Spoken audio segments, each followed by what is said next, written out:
Elementary pa lang, napapansin na ng mga tao ang taglay na ganda ni Pamela. Sabi pa ng iba, mukha daw itong si Mama Mary. At nang tumuntong na ito sa sekundarya, doon na nagsimula ang kanyang career bilang beauty queen. Hanggang kolehiyo, mas lalo siyang nahasa sa mga beauty contest. Naging isang diyosa si Pamela sa buong bayan nila. At halos lahat ng beauty contest, kanyang nadala pa uwi ang corona. Pinagkakaguluhan siya ng mga bakla para ilaban hanggang sa Metro Manila. Sikat na sikat si Pamela hanggang sa school nila sa kolehiyo. At lahat ng event, siya ang center of attraction. Mas lalo kasi itong gumanda at sa kanyang taas na 7 talampakan at magandang hubog ng katawan, talagang lilingon ka sa kanya. At sa kanyang maamong mukha, sino ba naman ang hindi mahahalinang tingnan siya? Anak ha, ang diet mo. Tama na ang rice anak. Madami ka nang nakain na. Pag-aalala ng inay niya. Inay, maawa ka naman. Gutom pa po ako. Sa totoo lang, suko na ako sa diet. Subukan mo na magpataba. Mag-aaway tayo Pamela. Alalahanin mo, lalaban ka pa sa contest sa ABS-CBN. Huwag kang papatalo, nakakahiya. Madami ang nanonood. TV na ang usapan. Ayusin mo Pamela, nako. At gigil na tumalikod na ito kay Pamela. Grabe naman ang inay mo. Sige, kumain ka pa, matagal pa naman yon. Saka wala ka ng laman be. Saad ng kanyang matalik na kaibigang bakla at alalay pag may contest na si Beth. Itinago ni Pamela ang tinapay at itlog at ipinasok niya sa kwarto. At ang iisipin ng inay niya, si Beth ang kumain nito. Laging ganun ang kanyang ginagawa at natututuloy siya na magsinungaling. Be, nahahawakan mo ba ang cash prize mo? Para kasing wala kang kapera-pera eh. Puna ni Beth. Beth, help me. Ayoko na sa mga contest na yan. Please, mula edad 17, wala na akong ginawa kundi ang mag-memorize ng mga questions sa contest at mag-diet. Tapos ni 5 wala naman akong napapala. Daing ni Pamela. Nakatapos ng kursong tourism si Pamela at masaya sana siya at summer na. Gusto niyang mag-beach kasama ang mga kaklase niya pero papaano? At napaluha na lang si Pamela. Nag-iisip ka ba ha? Gusto mo bang masira ang kutis mo? At sa kagastos lang yon. Magtigil ka Pamela. Saad ng inay nito. Inay, oo. At ako ang nag-iisa mong anak na babae. At lahat sina kuya, lalaki at pamilyado na. Pero nasasakal na po ako eh. Ayoko po ng ganito. Katuwiran ni Pamela sa ina niya. Wala kang utang na loob. Paano ka ba nakatapos ng college? Palagay mo ba? Hindi din sa pagod ko? Makakatapos ka ba kung wala ako? Pasalamat ka kahit wala akong trabaho, nakakaraos tayo. At sa tulong mo at pagod ko. Tandaan mo yan, Pamela. Ayoko na, inay. Maawa ka naman po. Last na yan sa ABS-CBN at maghahanap na ako ng mayamang mapapangasawa mo. Ano po? Basta ako ang masusunod. Tapos ang usapan. Sigaw ng inay ni Pamela. Hindi anak ang turing ng inay ni Pamela sa kanya. Palabigasan ang ginawa nito sa anak. At lahat dapat siya ang masusunod. Pag may gustong bilhin si Pamela, lahat hindi pwede. Sa edad niyang 23, lahat nanay pa niya ang dapat magdesisyon ng lahat. Malaki ang kanyang kinikita maging sa pag-attend lang ng mga event at maghurado ng mga pageant. Gusto ni Pamelang mahawakan ng pera niya, pero nagagalit ang inay niya pag nagtatanong na siya. Be, hindi na tama yan. Hindi ka na minor para hawakan niya sa leeg. At siya ang may power ng lahat ng kinikita mo. Beth, paano nga kasi? Saan naman ako pupunta? Saad ni Pamela. At isa pa ngang pagsubok kay Pamela. Umattend sila ng isang okasyon. Birthday party ang kanilang pinuntahan. At isang politiko ang umupo sa table nila at iniwanan ng nanay niya si Pamela. Hi, saan mo gustong pumunta? Tanong ng politikong doble ang tanda kay Pamela. What? At bakit naman po? Birthday party po ang alam ko sa okasyon ngayon. Bakit naman nagtatanong ka po ng ganyan? Bakit? Hindi ba sinabi ng nanay mo? Lalabas tayo ngayon. Tagaytay or Antipolo? Mamili ka. Wala po akong gustong puntahan. Sige po, aalis na po ako. Sabay tindig ni Pamela para sana umalis na. Pero nahatak siya ng politiko at bumulong. Subukan mo akong ipahiya. Masama akong magalit. Bayad ka na. 20,000. Kaya umayos ka. Saad ng politiko. Ano? Bayad? Ano ako bayarang babae? Sige, ano ang gagawin mo sa akin? Alalahanin mo may pangalan kang iniingatan. Ako wala. Sigaw ni Pamela. Nagpanik ang lahat dahil sa sigaw ni Pamela. Tulungan po ninyo ako. Pinipilit po ako ni Congressman. Nananakot na po siya. Please help me! Sigaw ni Pamela. Nataranta ang politiko at agad naman umalis. May naawa naman kay Pamela at ipinasok muna siya sa loob ng event hall. Agad namang nakatawag si Pamela kay Beth. God, Be, ano na? Ang nanay mo, ibinibenta ka na pala ngayon? Beth, hindi ko na kilala ang inay. Tatakas na ako. Bahala na, sana ako makarating. Tinawagan naman ni Beth ang nanay ni Pamela at napagsalitaan siya ng masama nito. Sobra ka na, tita. Muntik nang mapahamak ang anak mo. At halatang 20,000 lang pala ang halaga ng anak mo. Anong klase kang ina? Subukan mo ako, kakasuhan kita. Sobra ka na, tita. Sigaw ni Beth.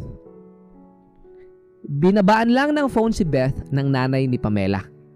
At natawagan naman agad ni Beth ang kanyang kaibigan na bakla sa isang parteng Bisaya para itago si Pamela. At mula noon, naging mahirap man ang buhay ni Pamela, nagkaroon naman siya ng kalayaan. At isang kapatid ni Pamela ang naawa dito at pinadadalhan naman siya ng tulong kahit papano. Sa isang maliit na parlor at maliit na bahay, umiikot ang mundo niya. Nakahanap naman ng trabaho si Pamela at dahil maganda, natanggap naman ito. At may sideline pa siya sa isang sikat na mall. Nagpo-promo siya ng mga beauty cosmetics at malaki naman ang bayad sa kanya. Be, mukhang masaya ka na dito ah. Pasensya ka na ha. Medyo matagal kitang nadadalaw. Mahal kasi ang pamasahe. Be, lalo kang gumanda ah. Saka nakakatawa ka na. Naiiyak ako, be. Salamat naman at nakalaya ka na. Wika ni Beth. Salamat sa inyo, Beth. Kung hindi dahil sa inyo, baka napahamak na ako. Ngayon, kayo na ang pamilya ko. Ani Pamela. Dumaan ang mga taon at sanay na siya sa maliit na syudad na kanyang pinagtaguan. Balita niya sa kapatid niya, nagkakasakit na daw ang nanay nila at wala siyang maramdamang awa dahil sa ginawa sa kanya ng ina niya. Wala siyang pagsisisi, bunso, kahit pagalitan ko. Napakatigas ng puso ng ina natin. Isinusumpa ka pa at galit na galit sa'yo. PM ng kuya ni Pamela. Naluluha na lang si Pamela sa kanya pa pala nagalit ang inay niya. Kaya mula noon, kinalimutan na ni Pamela na may ina pa siya. Isa namang foreigner na isa sa may-ari ng mga brand ng cosmetics ang matyagang nanligaw kay Pamela. At kahit ilang beses niya itong awayin, balik ng balik ito sa kanya. Be, go! Huwag kang matakot. Dahil mabait naman yan si Greg at dito na siya naninirahan, matagal na. At mas magaling pa ngang magbisaya kumpara sa akin. Saad ng kaibigan niyang bakla. Matagal nagtiyaga ang foreigner at mayaman ito at binata pa. Nag-iisip si Pamela dahil natatakot siya na baka magkamali siya. Kaya naman kahit nasa tamang edad na siya at malapit nang lumampas sa kalendaryo, sumugal nga itong tanggapin ang pag-ibig ni Greg. Salamat Pamela, pangako mamahalin kita at tutulungan kita ng gumanda ang buhay mo. Saad ni Greg. Napakabait ng foreigner at inalagaan si Pamela at ramdam na ramdam ito ng dalaga. Kaya nang magbukas ito ng branch sa NCR, napilitan si Pamela na sa Manila na manirahan kasama si Greg. Balik-balik sa Amerika at Pilipinas si Greg at sa kanya pinagkatiwala ang negosyo niya. At hanggang lumago ang kanilang mga branches sa mga sikat na mall. At ngayon, malaki na ang naiipon sa bangko ni Pamela at nakikilala na siya sa Metro Manila.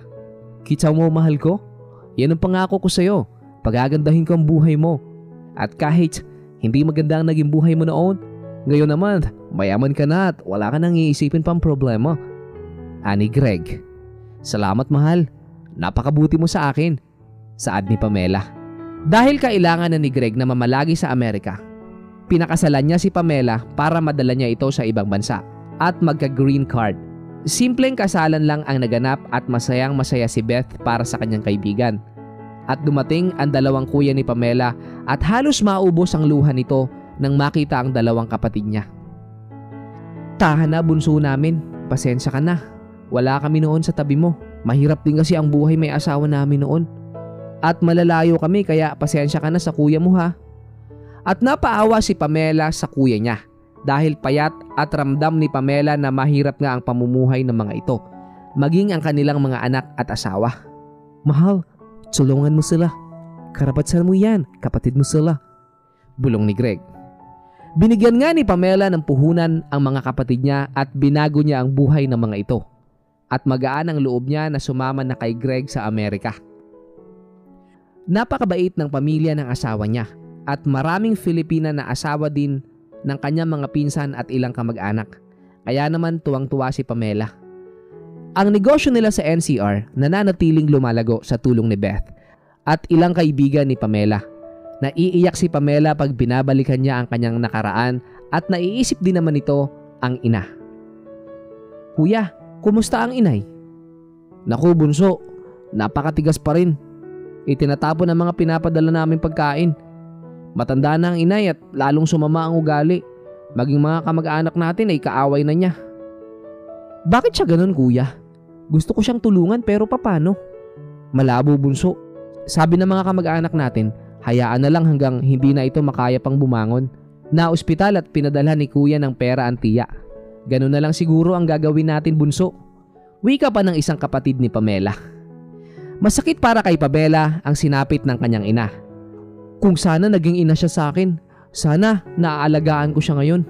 Marami na akong pera ngayon, pero ang aking ina, naghihirap sa kanyang buhay na siya rin naman ang may gawa. Daing ni Pamela. Mahal, may awa ang Diyos. Lalambot din ang puso ng inay mo. Ani Greg. Nagkaanak ng dalawa si Pamela at Greg at patuloy ang kanilang masaganang pamumuhay. At pabalik-balik na lang sa Pilipinas at Amerika si Pamela. At mabalitaan niya na stroke na daw ang kanyang ina.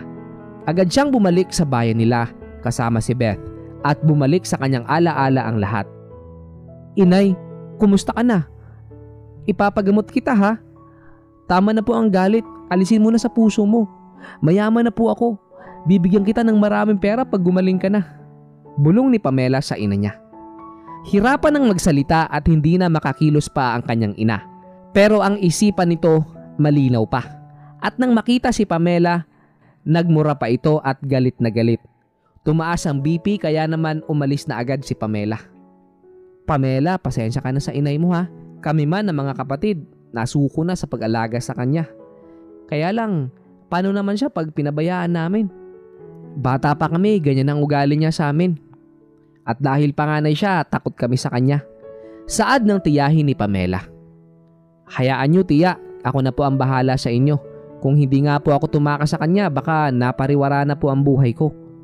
Dinadalaw pa rin ni Pamela ang ina at pilit inaamo. Kinakausap at nagmamakaawa na tama na at patawarin na siya. Pero nananatiling napakatigas ng puso ng ina ni Pamela. Kahit sa huling sandali, kumpleto na silang magkakapatid at nagmamakaawa na sila na tama na. At kukunin na siya ng Diyos, magbago na at bumaba na. Pakiusap pa ng kuya ni Pamela. Masakit man para sa magkakapatid pero namatay ang ina nila na punong-puno ito ng galit sa puso niya. Patawad inay, hindi ko man lang naipatikim sa iyo ang aking tagumpay.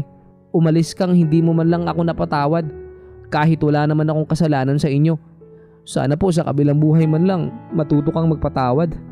Bulong ni Pamela sa kabaong nito. Ngayon, tuluyan nang malaya si Pamela at masaya na siya sa kanyang pamilya. At tuturuan niya ang kanyang dalawang anak na masama ang maging sakim sa salapi at maging mapagmahal sila sa isa't isa at magtulungan. Nananatili na sa Amerika si Pamela at ang negosyo niya sa NCR tuluyan na niyang ibinigay kay Beth at ang kanyang mga kuya patuloy niyang tinutulungan hanggang gumanda na rin ang buhay nila.